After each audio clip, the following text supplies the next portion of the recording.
Here we are again. The nights are drawing in, the clocks are going back, but we are still going forward here at Talk Radio TV because it's time for Plank of the Week.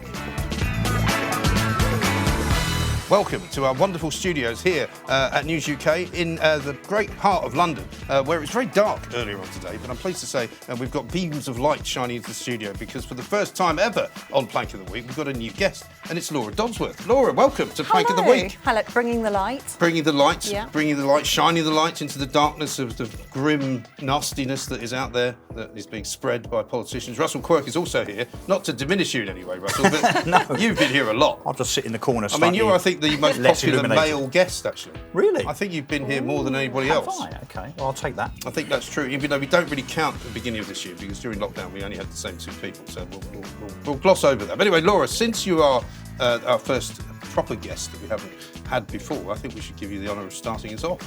Okay, Not good, because I like you're that. a lady, because we don't do ladies first here. Do we not? No. What about I'd be bring her? offended. Also, Russell might be offended. I'd be offended by that. Also, I don't want to assume your gender. You're not in the right place. I don't want to assume your gender. Well, why don't you just Lightbringer? I liked that. That was a Lightbringer. good. I'll have Lightbringer. Lightbringer was first. good, How yes. about that? I like that a lot. All right, I'll So- go first. Yeah. All right. So my first plank is not one person. It's the whole nudge unit. Oh, yes. Now, for those who don't know what the nudge unit is, the nudge unit is a team of behavioural scientists which was set up under the Cameron government within Downing Street. It's a team of behavioural scientists set up entirely at the taxpayers' expense, but it's now a limited company, although it's a third owned by the Cabinet Office. And so what they do in the background is work out little sneaky behavioural science plans to make us conform with tricky public policies. Yes. And so I'm nominating them as Plank of the Week for two of their sneaky little plans. The first is the rush towards net zero, and the second one is saving Christmas. So, can I expand upon this? Please do. All right. So with net zero, the Prime Minister recently said that we're going to reach net zero without so much as a hair shirt in sight. But I don't think the behavioural scientists knew about this plan. Or if they're talking to each other, there's a little lack of truth going on. Yes. Because they published a plan, which was then unpublished within hours, which you might call a plan of hair shirts. Right. Yes. There's a lot of plans around, aren't there? There's a lot of plan plans. A, there's a plan B, there's a hair shirt plan. Yeah. How many other plans are there? What was the gist of this plan that they published and unpublished? Well, the gist of it is that we're going to need meat taxes, taxes on frequent flying, introducing plant-based food in schools, prisons, government buildings and hospitals. This is all part of ripping every boiler out of every home in Britain by 2035. Yeah, well, I mean, they're not talking about the actual mechanics of what happened, but the behavioural science, how we're going to be persuaded to go conform. along. Because it all does sound a bit kind of Beijing Politburo, this, doesn't it? And it's interesting you use the word conform because the report talks about our powerful tendency to conform. So that is what they think Powerful of us. tendency. We This have is a a new powerful thing, right? Because tendency I bet to we didn't have a conform. powerful tendency to conform before COVID. No. Well, and the Did other we? I hope not. I hope we haven't now, but yeah. I mean, Well, I mean, this I is- haven't got the powerful tendency to This is conform at all. sounding. This is sounding all very sinister, isn't it? Well, you know that I've interviewed some of the behavioural scientists on Spy B for my book, A State of Fear. And you see, one of them told me that actually the British public has proved itself very biddable. And another government advisor told me there is skipping in Whitehall about how quickly certain plans are being advanced. So I do think they see us as very conformist. And the use of fear is part of how they get us to conform. I mean, at very best, I think of behavioural science as quite paternalistic, and that's what this report really showed. I think it's quite funny that they unpublished it as well. They don't really seem to realise there's this thing called Internet Archives. Yes. You know, you can go onto the Wayback Machine, and I'd invite everyone to do so. Go onto the Wayback Machine and you can pull up the report and you can read it. Right, even it's though not they've gone. removed It's it. when Once it's there, they can't be taken away, can it? it's It's like just one of those tweets that they go, oh, I've deleted it. Deleted. No, Oh, here it is. Everyone's screen grabbing. Yeah. yeah, exactly. So the Wayback Machine does that. Wow. You know, it's I've heard quite... of a Maybach, which is a very expensive kind of Mercedes. But is this something, therefore, that was published by the Nudge Unit and then a politician with half a brain, has said, no, this is way too out there, way too sinister, way too uber compliant and conformist, and therefore that's why it was pulled back and unpublished? Well, Is there a filter at last? Which means actually some of our politicians might stop some of this Beijing-like diktat from actually seeing the light of day in future? I think there's different interpretations. One could be that Boris Johnson knows there's lots of hair shirts involved, and they're talking to the behavioural scientists about how to make us put on said hair shirts.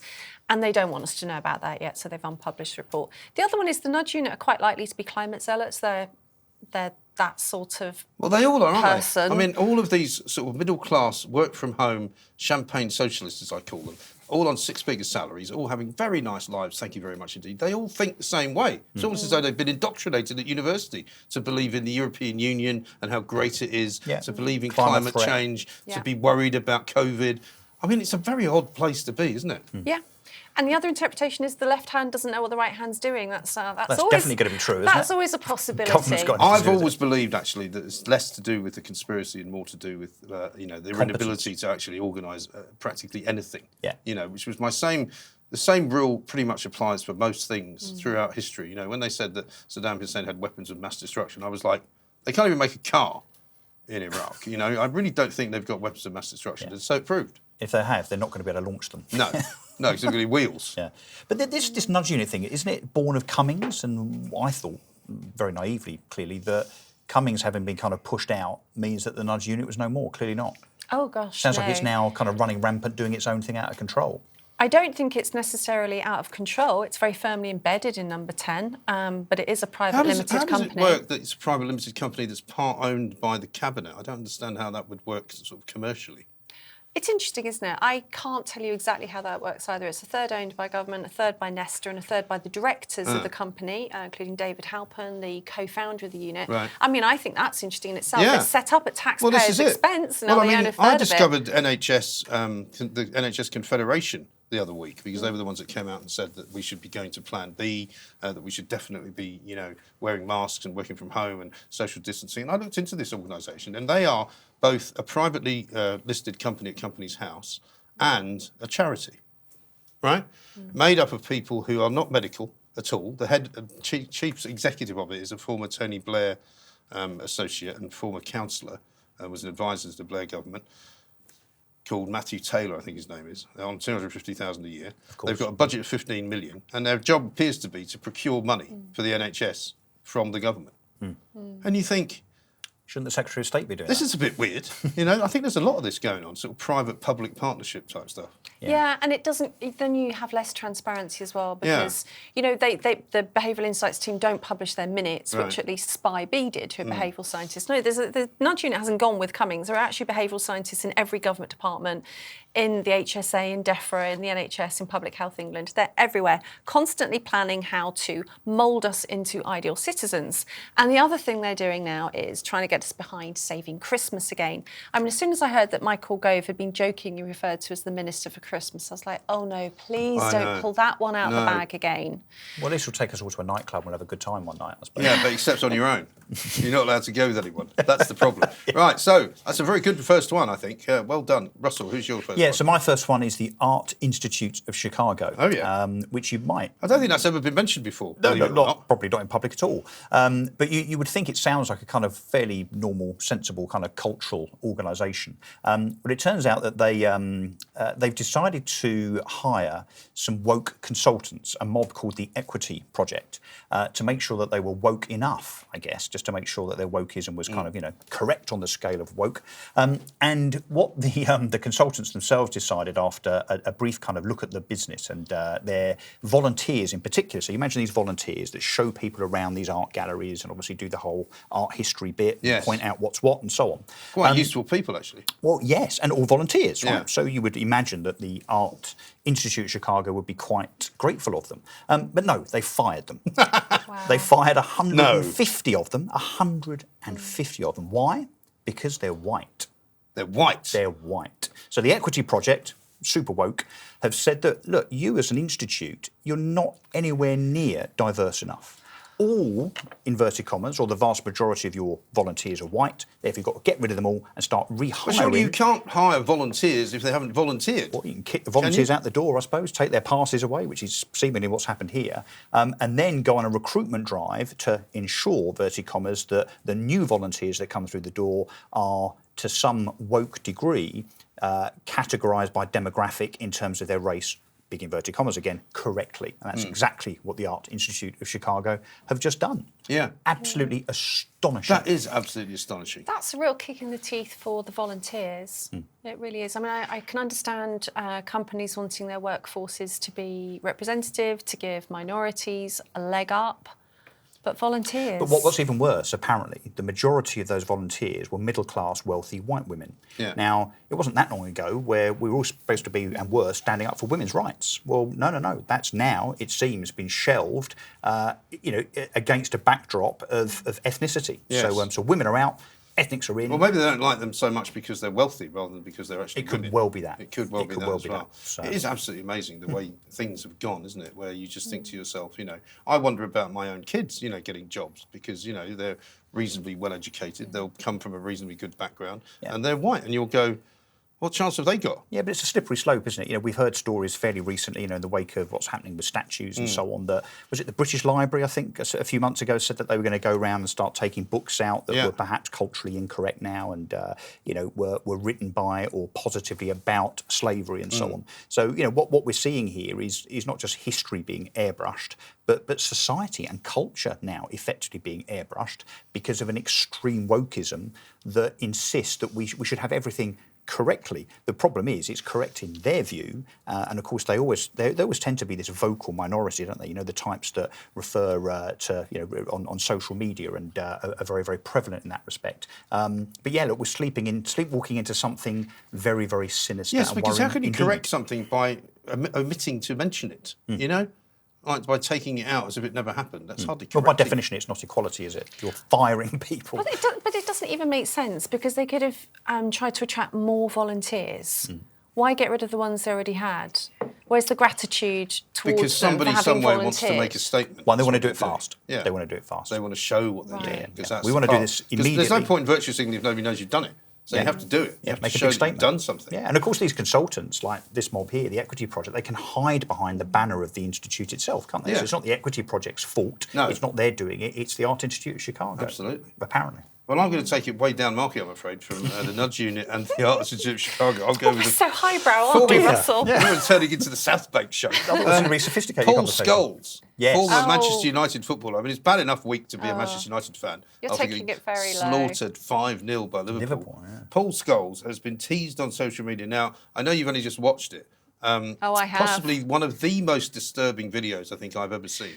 And it's Paul Scholes being filmed by his daughter nibbling on her toenails. It's strange. We don't think it was a joke. I mean, so the questions I have is, why? And why on earth, more to the point, was she filming it and then publishing it? And then publishing it and putting true love. Yeah. No, a joke doesn't count. I'm sorry. That can't be a that doesn't joke, even can wash. it? This is the kind of news that passes me by. Okay, I didn't see this. I only looked today, and I thought, well, I better watch this. And I really wish I hadn't. It was just a little bit odd, wasn't it? It's If I creepy. think about my dad doing that, Yeah. it makes me feel really peculiar. Yes. Or doing it to my children. Yeah.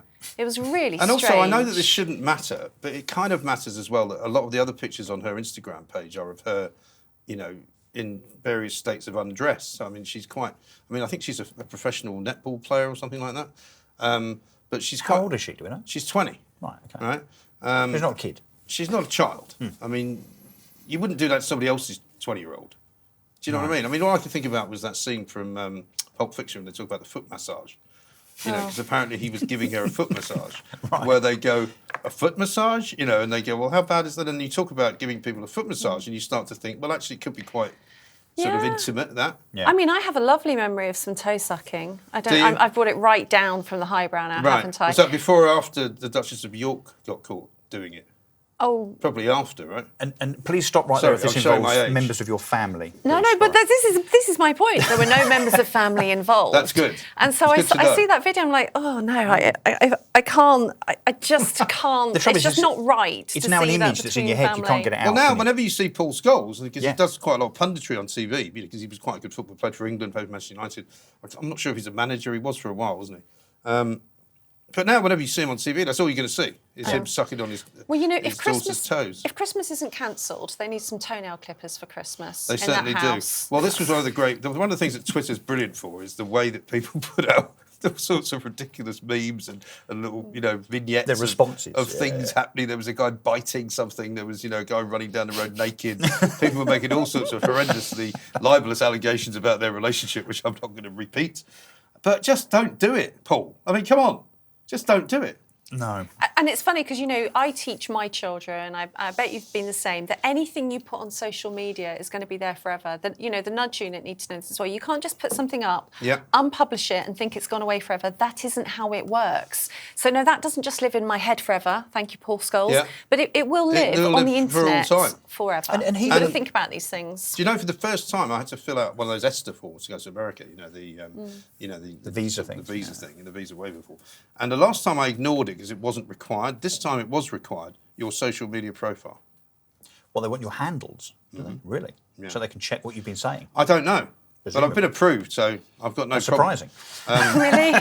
So the bar's not, I only gave them, too high? Well, I only gave them my Facebook, though. All right, not your Twitter. So and stop, your YouTube. Stop it. Yeah. No, it didn't do any of that. How but anyway, strange. But isn't that weird that that's now a requirement? Oh, I don't like Unless that. you don't have one, of course, but you have to then take the chance of whether you say, I don't have one, and you do have one, or you just don't have one. Well, their intelligence services should be able to work that out if they're that desperate to know. Well, you would if you're think. on Twitter. Well, can I suggest that might be extended to our police force, actually, when it comes to their vetting? Oh, well, they know when you've written written not a nasty tweet about somebody, they just don't know how to arrest you for doing anything else. Anyway, checking out their own force members. Well, exactly, and that's keeping them busy.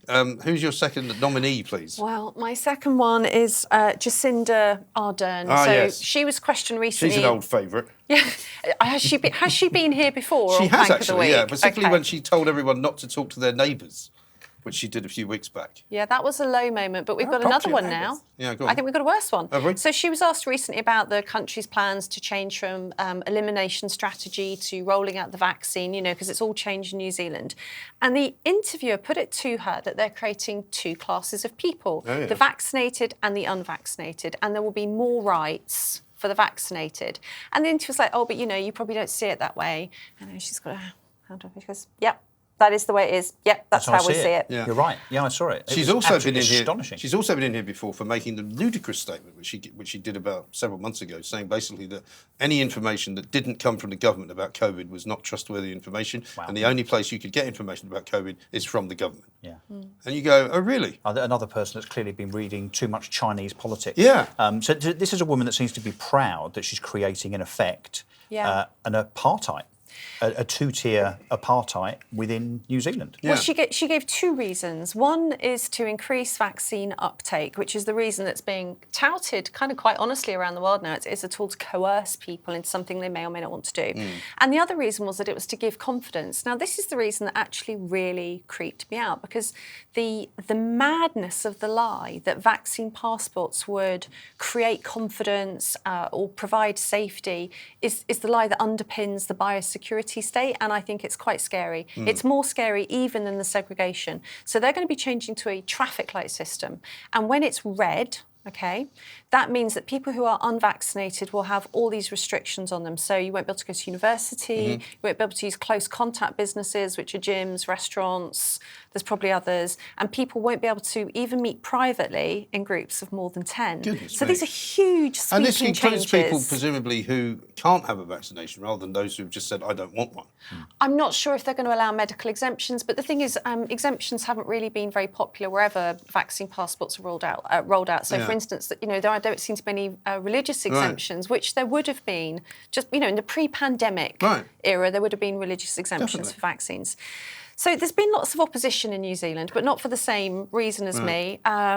People are saying it holds the vaccinated to ransom because they're not even going to move to this system until 90% in each region are vaccinated. So it's almost like the opposition is, we need to we need to go harder, we need to go faster. And for a long time in that part of the world, they didn't actually have the vaccination rates that we had, because I was told by Helen Dale that in Australia there's quite a lot of reticence about vaccinations in general, not amongst people that you would normally sort of regard as anti-vaxxers, but by quite a lot of middle-class educated people who don't, for some reason in Australia, like getting vaccines. But there's also from a government in that country that for months and months and months was purporting to support the principle of zero COVID, which is a really scary and dumb approach to take. Well, they on the did basis get that you zero could eradicate COVID for a it. while, didn't they? And then they got one case and locked down the entire It's country. never going to be And sustained. you go, It's never sorry? going to be sustained, No. is it? It's a ludicrous endeavour. Ludicrous endeavour. I mean, I feel bad though because I always wanted to I know some people from Australia and New Zealand and have good friends who've come from there, and I've always wanted to go, but now I kind of don't want it. No. I don't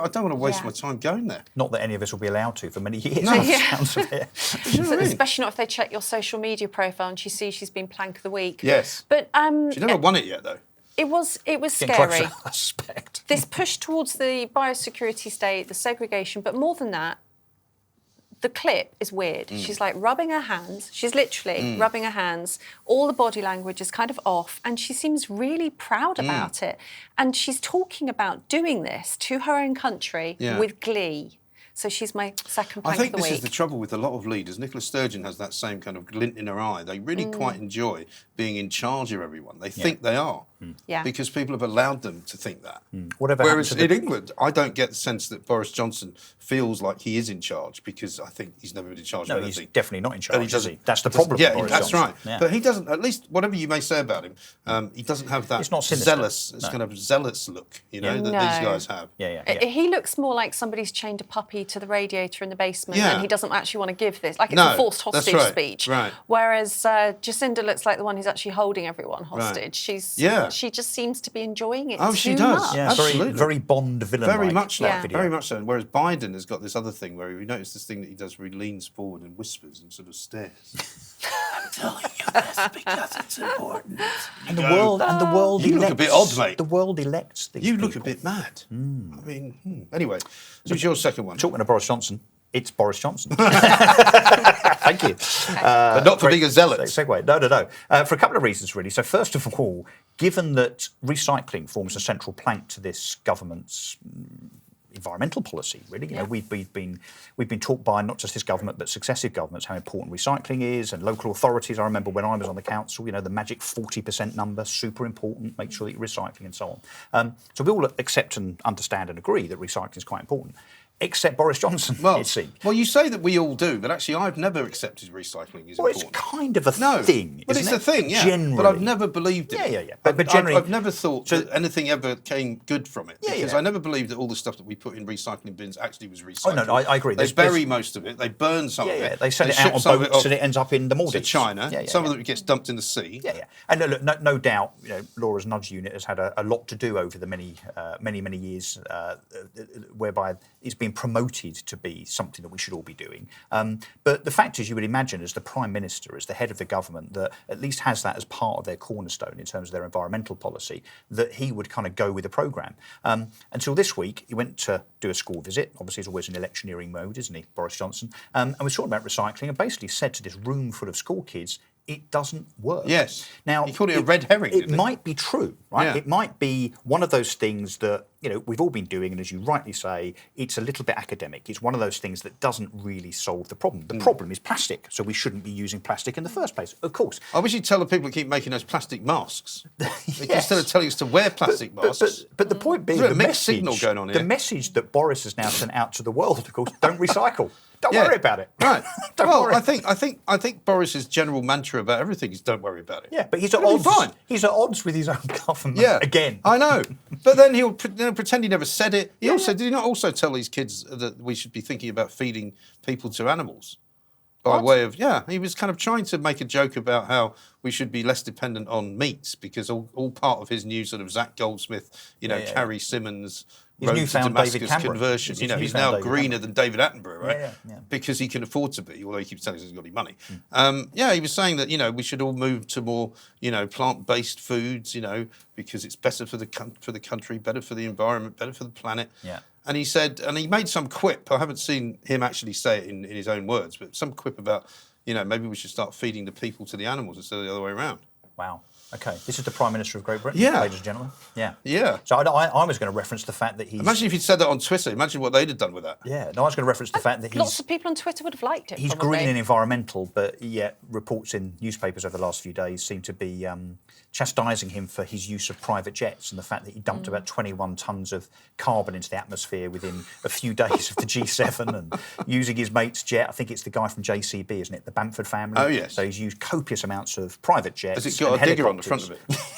Yeah, but isn't this the same really? But that's okay. So then you can stand up and say, look, we've always been very good environmentally. But that's the Emma Thompson defence, isn't it? Yeah. But look, I know that it seems incongruous that here I am flying in to complain but if I about don't fly around the world like this telling everybody, it's never going to change I have a voice, and so therefore I must use it. Yeah. But this is the same thing as saying that recycling's a red herring, even though we all have to sort our stuff into all these different bins. And by the way, I'd like to think that recycling works. It's kind of an aspect of environmentalism I can really get behind, I thought. Well, if it's actually it's recyclable. one rule for me, one rule for thee, and it's always the same, isn't it? Also, everywhere you go, it's all there on their different, right? In private London, jets. where I live, they came around with one of those little red boxes a couple of years ago, which is supposed to put your food waste in. And I'm going, really? Yeah, for a week. So I'm going to put food waste under my sink. Yeah. I lived in New York, right?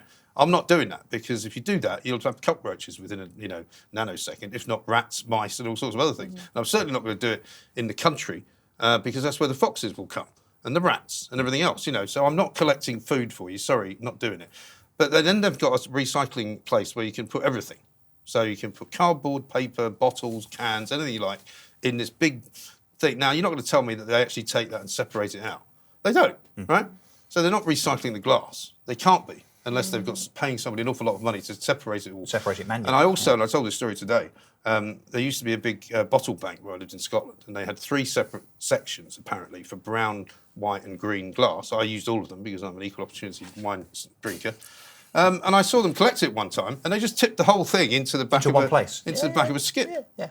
So there weren't 3 containers at all. They just wanted you to think there were. There is one important thing in politics, though, which is optics. And I guess the point is, despite behind the scenes, we all agree that some of this stuff, isn't as valid as perhaps it might be or should be. But if the Prime Minister can't get the optics right on flying around the world, despite what he's saying about the environment, if he can't get the optics right on recycling, I mean, there's no hope, is there? Because if you can't get the optics right, do we have any faith, and I guess we don't, I don't, in Boris Johnson actually being able to form vision, policy and strategy? Maybe this is why we're in the mess we're in. Sorry, can you just say that Exactly. again? Yeah, I know, exactly. I know. Vision, strategy, and what? If Boris is watching this, he'll be rewinding this. Okay. Vision, strategy, execution. Strategy. But everything you're just saying, British farmers should be really angry with Boris Johnson about his attitude towards meat. I mean, we produce most of our own meat. It's mainly grass-fed, lives outside. I think British farmers should be up in arms about animal rebellion, scaling DEFRA, and Boris Johnson telling us we should be plant-based, and this Nudge Unit report coming out saying we should be plant-based. Yeah. Well, like this report that came out from Waitrose today, of all places, saying that, quite a lot of people are now going 5 and 2, which means 5 days a week vegan and 2 days at the weekends. I've done that. Really? So maybe this report's correct. Why have you done it? No, I did it for health reasons, nothing to do with the environment. Really? Frankly, Did you feel any better? Yeah, yes. You don't actually, look any better. it might have been. Oh, thanks. It might have been a placebo, of course, but no. I was somewhat concerned, having watched that thing on Netflix. The name escapes me now. Oh, tell me you didn't watch Game Changers. Game Changers, yeah. Okay. We'll talk later. Okay, you can turn me around the other way. Have you watched Seaspiracy? Because that make you give up fish as well. No, I haven't. But where I got to was balance. So eating far too much meat, not eating enough of the right things. Let's balance it, and now actually make a conscientious effort to eat more plant-based stuff and less meat. So I'd never cut out meat altogether. Right. But my point is, it wasn't about the environment. It was more of a case of trying to live a bit longer. Okay. Well, I think you've lived long enough, to be honest. But anyway, listen, we've only got another half an hour. Well, I'm going to go. It's my turn, isn't it? Tesco's. Yeah. Tesco's, one of the great shops that I used to use an awful lot, but I stopped using. When I stopped using them, I used to get deliveries from Tesco's, right? And I lived 3 stories up in a place in London. And I got a phone call one day when I was expecting a delivery from Tesco's. The guy was on his phone saying, I've got your delivery here. I said, where are you? He said, I'm on the 2nd floor. I said, that's good. I said, I'm on the 3rd floor. He said, yeah, I can't go any higher. I said, lack of oxygen. Because apparently there's 2 entrances, complicated this, but if you come in at the bottom entrance, technically the 2nd floor is actually the 3rd floor. He claims, this guy, that they've got nothing in their regulations that means that they have to go anywhere above the 3rd floor unless by special arrangement. And I said, well, if you'd come in the right door, you would have come up 3 floors and been with me. And he went, well, I'm sorry, you're going to have to come down and get it. And I went, no, I'm sorry, you're going to have to take it all away again. And he went, what? I said, I don't want it. Take it away. I said, I want somebody to bring it to my door, not to the floor below my door. Otherwise, it's not really delivery, is it? So we had to take it away. So I never ordered from them again. Today, they're being planked by me because they put out an advert for Christmas, half-price toys and games with club card prices. Get ready for the gifting season. Oh, it sounds so festive, so The celebratory. gifting season. Well, this is because It's all about Christmas has been gifts. cancelled. Sorry, of when course. does the gifting season begin? Is it part of Christmas? Is it part of Guy Fawkes Night? This Is it nudge unit Halloween? this nudge unit thing's really working then, isn't it? So Tesco's are obviously listening because they realise that Christmas has indeed been cancelled and now we're left with no Christmas and gifting. But why is it that Christmas is the one that falls by the wayside? Because all other religious holidays, Hanukkah, Eid, they don't change the names of those holidays, do they? No, but they also don't have the same amount of commercial welly behind them because No. there are fewer people buying gifts for Eid True. than after Christmas. Not that I'm supporting this at all. But I don't know think it's anyone, really right, miserable. who doesn't call it Christmas. And I include in that Hindus, Muslims, Yeah. Jews, Jewish people that I know. I mean, I don't know anyone that doesn't call it Christmas. Yeah. They call it Christmas. Everyone celebrates it, and not necessarily the religious context, but the celebration and the present giving Right. and the family thing and so on. That's what it is. It's I mean, a what are they going to festival, call isn't it? Christmas Day? We're closed on the 25th. Well, what happens to It's- Easter next? I wonder. That presumably also has to The be chocolate cancelled. season. Chocolate No. season. But do you know, it's really annoying because it's like this idea that Christmas can be cancelled as well. It all feeds into the same thing. It's a cultural and religious festival that we, our families and ancestors have celebrated for thousands of years. Yes. And renaming it or cancelling it is just a bit of a joke. Because of some woke board members, no doubt. Yeah, we better not offend anyone. They're all terrified of offending people who aren't actually offended. Yes. There's nobody offended by calling it Christmas, is there? Yeah. No, absolutely not. Well, Paul Scholes needs some toenail clippers for the gifting season. There we are. Yeah. Now you see, Doesn't have she's to be getting it. Christmas. She's getting it. She's only been on Yeah. it once, but already she's linking up the planks. There you Very go. good. Right, who's your third one? Oh, my third one. Okay, I'm going to go for Oxfam. Okay. Because they have withdrawn a game from sale because of unspecified concerns Oh, yes. by activists. It's a game of like woman bingo. I mean, Wonder that doesn't Woman sound, in and of bingo. itself, it doesn't sound like a very politically correct game. Woman bingo, does it? I mean, No. I mean, it It's sounds like actually something not, you and I would have played about 20 years ago. It's actually it's not that game. Number 17. It's not All that sorts game. of things I want to say, but I and, probably can't. You should. It's not even called that. It's Wonder Woman something. Look, it's a card game All right. where each card is an inspirational woman. You've got Rosa Parks, Jane Austen, Marie Curie, Yes. J.K. Rowling. Yes. So I it's a think they've not celebration got- of women. It's a celebration and of women. their achievements. And their Yeah. achievements. Yeah. But some, No longer, by the some sounds of it. transgender activists said to Oxfam they should withdraw it because it wasn't respecting the rights of all people. And it's caused a bit of a backlash. I mean, there are Oxfam staff, female staff, who are saying they're going to resign over it. And it just feels like it's a little bit of a miserly attack on the word Yes. woman and women's achievements. As if But women's they didn't- achievements can't be trumpeted or can't be publicised because of some, again, Because they're women. imagined offence that it might cause. How can it possibly cause offence to anyone? But they didn't even explain what their concerns are. So we're left to play a guessing game. Yeah. Guessing game bingo. Is it because J.K. Rowling's in there because she's been accused of transphobia? Yes. Is it because it's about women, not people who identify as women and non-binary identities?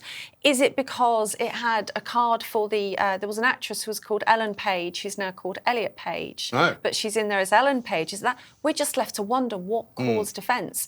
And the reason I find it particularly toothless from Oxfam is they've played a game of top trumps here. They've decided that the rights and the feelings of people who can't even express their concerns trump the rights of little girls and women to buy an inspirational card game, and their female staff are offended by it. And this is Haiti, who had senior officials buying sex from vulnerable Well, I was women going in to say, Haiti just a few years ago. haven't always stood up for women so much Not in really. Haiti, or indeed in Africa, where the guy who was responsible for the prostitution ring in Haiti was then sent so that he Congo. could do the same thing in Congo. Congo, yeah, Unbelievable. exactly. Well, an awful lot of people have left Oxfam altogether now. A lot of people I've seen on social media have said, that's it, we're not giving them any more money.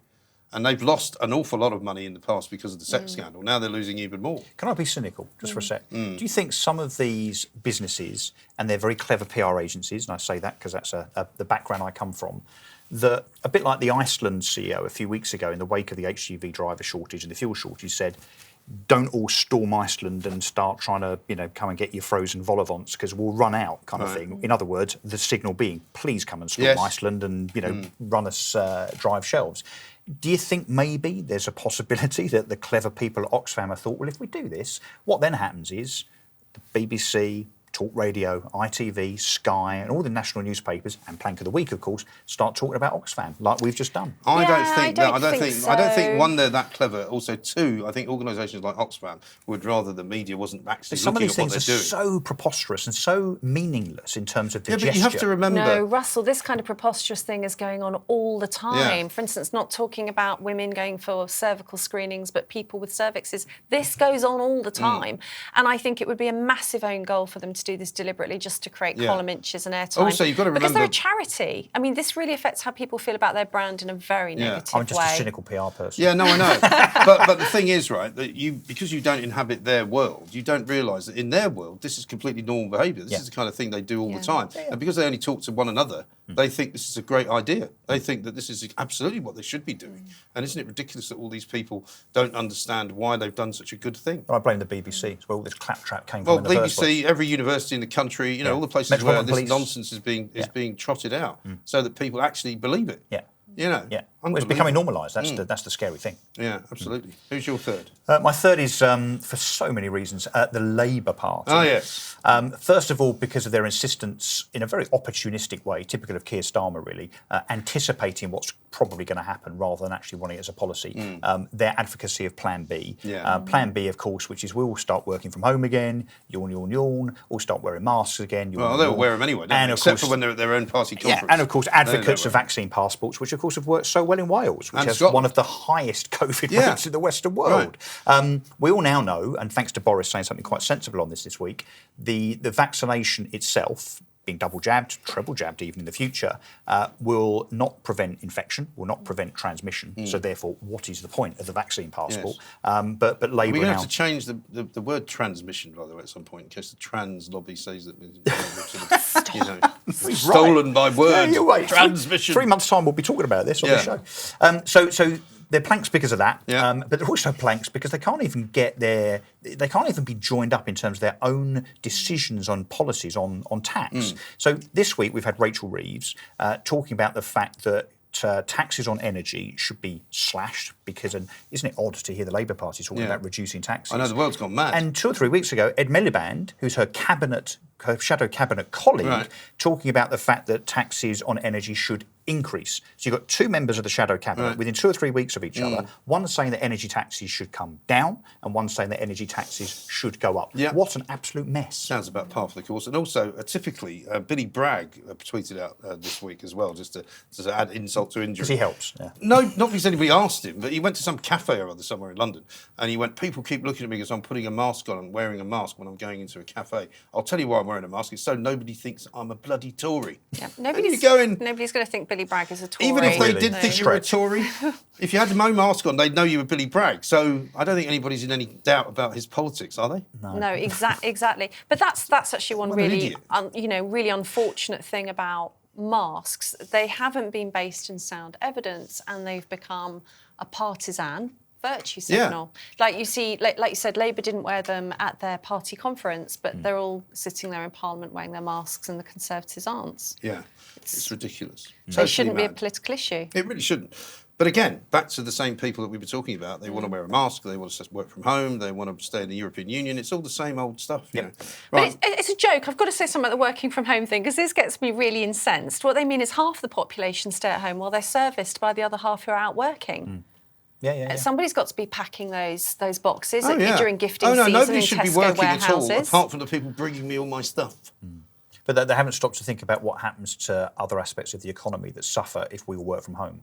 So transport systems, cafes, restaurants, newsagents, shops and so on, that we all we all use and enjoy when we're out going to work and from, the drink after work and all the rest of it. All of that stuff just gets devastated. We saw that in the City of London 6, 7, 8, 9 months ago. There's still a lot of bars that haven't reopened. Yeah, exactly. All closed, and some of them won't recover. But there was an epidemiologist from the UK HSA who tweeted in the last week that we need to move into Plan B immediately, including working from home, and she could see no economic impact in doing so.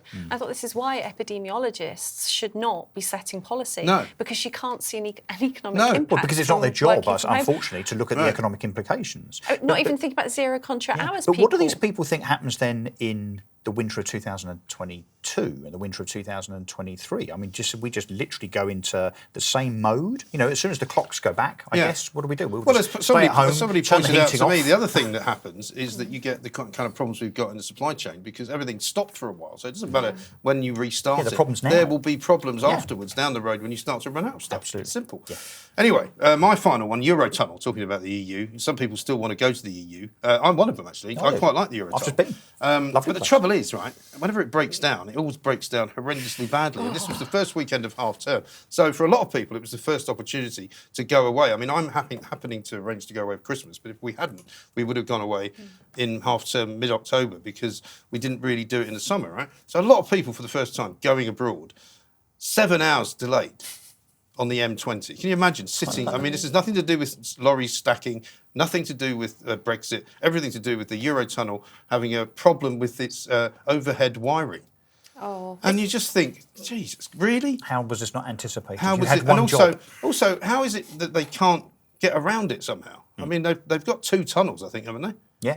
So if they've got a problem in one of the tunnels, shouldn't they be able to get people through the other tunnel? Yeah. Was anybody trapped inside? Well, there were people because at one point they had to evacuate one of the trains. Now, I don't know if you've ever been on it. It's the one with the cars. Yeah, I've that been we're talking on, about, and this right? would be my fear. Yeah. To be in there when it breaks down. It's like one of those horror movies, isn't it? It is, Because and I'm not even claustrophobic. It's just a horrible idea. I'm like a ferry you. person. Yeah, not I like a tunnel ferry. person. I like a ferry. And also, why is it so slow? You sit there and they keep making these ridiculous announcements and lights are flashing at you and you feel like you're in a horror film and somebody's going to come through the door with a meat cleaver or something, Or I do, anyway.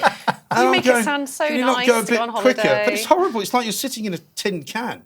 Yeah. It's too long. Surely they could let you out of the car, go and have a drink, even if it's a coffee, It's a shame for all those people then who might have been going on a longed-for holiday I know. to have that delay, especially if you're going away for a weekend or something. Imagine Given if that you're it going away for a That's weekend, it's awful. 7 hours on the M20, right? So that was Yeah. your first day gone. And then it didn't stop there. That was on Saturday. And on Sunday, they were still 7 hours. And I think Monday it was down to 5 hours. Well, given that it's a collaboration with France, we should just count our lucky stars, really, that it actually works on a Friday afternoon and a Saturday and a Sunday And all the Monday way through morning. August. Yeah. Yes. I know, absolutely horrendous. Right, well, I'm going to carry over. You mentioned the Animal Rebellion law. I'm carrying over Insulate Britain. Because I always carry one over. We've got 9 and we have to have 10. Insulate Britain for the very one, if only for one reason. The bloke who superglued his face to the road down at Liverpool Street. And another bloke who superglued his feet to the tarmac. And you just think, what's wrong with these people? I know. It's just, Ideological and they've zealous.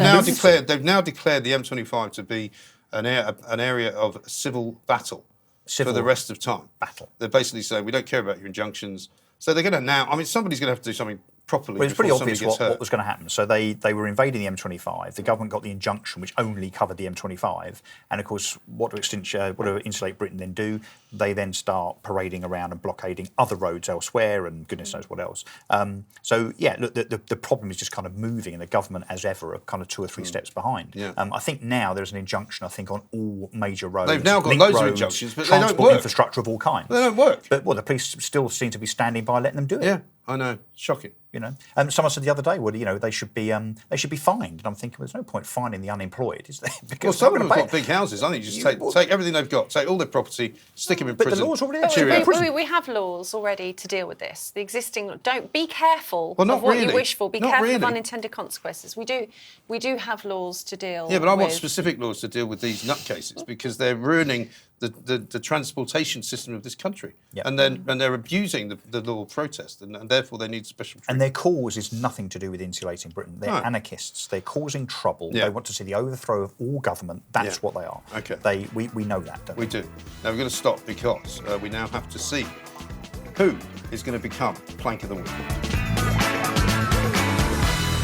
Laura, why don't you pick your favourite one of Russell's, and we'll start with him. Shall I recap? Recap your three. Go on. The Art Institute of Chicago for sacking all of their volunteers, Boris Johnson for multiple reasons, and the Labour Party for multiple reasons.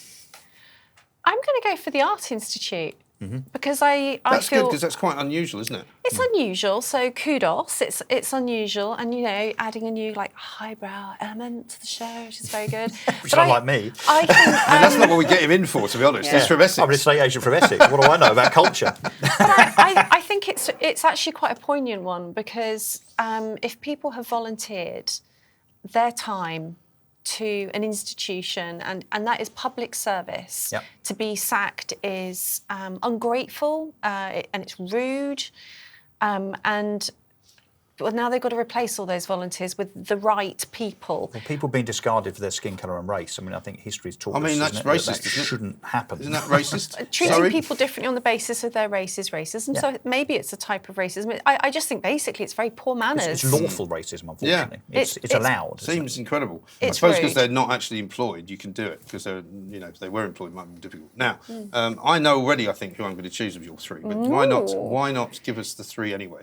Okay, so my three were the Nudge Unit en masse for coming up with the Save Christmas messaging last year, which is being peddled again, Save Gifting season, and for publishing a report which is full of hair short shirts about the environment and then unpublishing it because they shouldn't have put that out there. Very embarrassing. That is a very good one. And the third one is Oxfam for being toothless and giving into unspecified concerns about a game which was about inspirational women. Right. Well, I'm going to go with the one you didn't mention there, which is Jacinda Ardern.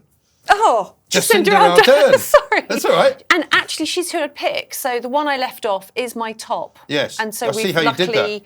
that. See, you actually did your own version of the Nudge Unit there, didn't you? You deliberately left it off. There's a special You name two for work this, seamlessly probably. Very together. clever, this woman, I tell you that. Yeah. Absolutely. Did I nudge you? You did. He now thinks it was his idea. So, You've picked the one I wanted. Yeah.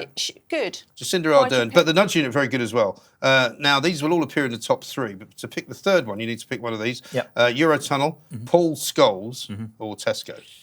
Paul Tesco. That's Paul Really? Scholes, yeah, and I think Paul We're going to have to Scholes. battle this out, really? Yeah, no, I do. Look, I know it's very lowbrow, but doing it is one thing. Your daughter Filming thinking it. it's okay to film it and then hitting publish. Yeah. Come on, you've got to be. And in fact, then it's- writing it's not- true love on it. Yeah, it's you not just Paul Scholes you as actually the looked plank. at it again to Yeah. write something on it. It's not and just go, Paul Scholes is the you plank. sure? It's the whole Okay, Scholes look. family, surely. And bearing in mind, this is a footballer, sorry, that comes from years and years and years of dressing room banter. You know that if you get a puncture on your car or, you forget your wallet, you're going to get absolutely slated by your team members. Sucking your daughter's toes and pretending to bite her nails, I think it's up there. I really do. Oh, it It's is, up and there. I've got a feeling I'm outvoted, and you have sold Paul Scholes as Plank of the Week really well. But he hasn't won it yet, though. But he hasn't won it, because No. let me make my case. Because, well, this is it. I mean, all he is... difficult, isn't she? Of course she's difficult. difficult. That's why we like her. I You just like difficult women. believe in debate. But of course, if you called Meghan Markle that, you'd be told that you were one racist and also two sexist. I'd be cancelled. Difficult women. I'd be cancelled. I'm that far away from being So, cancelled. I think Jacinda ladies first. I should choose. No, Jacinda Tesco. Ardern, Paul Scholes, and the Art Institute. Oh, sorry, you. I think Tesco should be his top Okay. one because. But you can't tell him which one to pick. No, you can't. I get to pick mine. No, he gets to you pick get his. to pick yours. Yeah. But you picked mine. Yeah, and you picked his. Yeah, so it's democratic. Remember? You've forgotten that bit, haven't I you? think I'm being totally swizzled here. No, not at all. It's Wait, no, democracy. I was going to make a terrible joke there. I'm not going to make it. Now, we've only got about a minute left, right? So we have to decide. Jacinda Ardern, Paul Scholes, Art Institute of Chicago. Who wins it? Because the other two will come second and third, and we can agree on that. Which one It depends how comes second serious and we which want to be, because the New Zealand Prime Minister, that's a really serious, scary thing to impart and believe. Isn't it? So she gets my vote. Right. Yeah, me too, because Really? she just Okay. looked really creepy, psychopathic, and honestly, I'm scared for the people of New Zealand Yes. that Yeah, she's what's she their gonna do Prime next? Minister. Yeah. Well, exactly. When this is at them when getting this nuclear is over, she whimpers and crosses her fingers. What's she going to do But next? this is what these people want, right? They don't want there to be any more elections ever. Oh, we can't have any elections because of COVID. course not. Yeah. So I'll just stay in charge, shall I? That's what they like, I think. I agree. I think Jacinda Ardern wins it. Art Institute of Chicago third, Paul Scholes second. So, well done, Jacinda. Don't talk to your neighbours. Jacinda Ardern wins Plank of the Week. So thanks very much to my two guests, Laura Dodsworth and Russell Quirk. A great show, I have to say. We'll see you next time.